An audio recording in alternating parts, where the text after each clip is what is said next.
Now let's turn our attention to Africa. Trouble is brewing in Somalia. The terrorist group Al-Shabaab has kidnapped at least 5 foreign nationals, people who were working as contractors for the United Nations. The team was in a helicopter. They were carrying medical supplies, but the helicopter malfunctioned. It had to make an emergency landing in central Somalia in an area controlled by Al-Shabaab.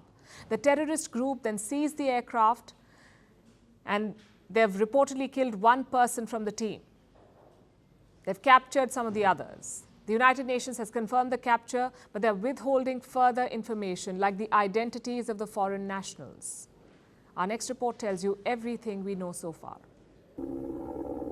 A helicopter carrying United Nations contractors went down in Somalia.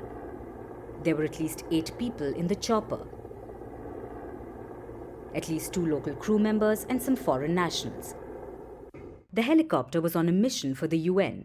It was headed to Whistle Town in central Somalia near the front lines, where Somalian forces are fighting the terrorist group Al-Shabaab. Al-Shabaab is a terror group that is affiliated with Al-Qaeda. It has around 10,000 fighters, with strongholds in parts of central and southern Somalia.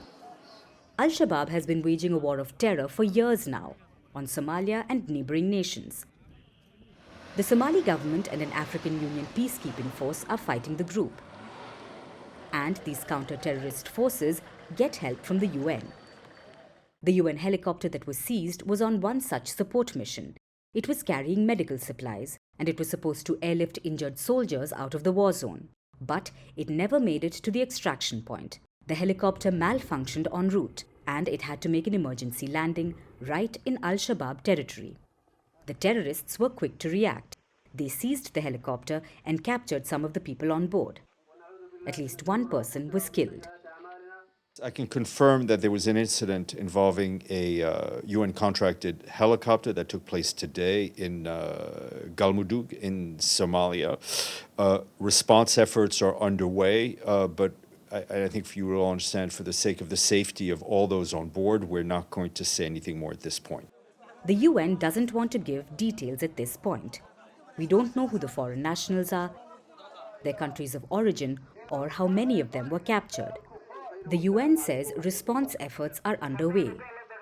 Somalia's information minister has said his government is undertaking efforts to rescue the crew, but reports say no Somali troops have been dispatched. The area where the helicopter went down is one of Al-Shabaab's strongholds. The terror group has controlled it for over a decade, so it's unlikely that they will be dislodged anytime soon, at least not without help.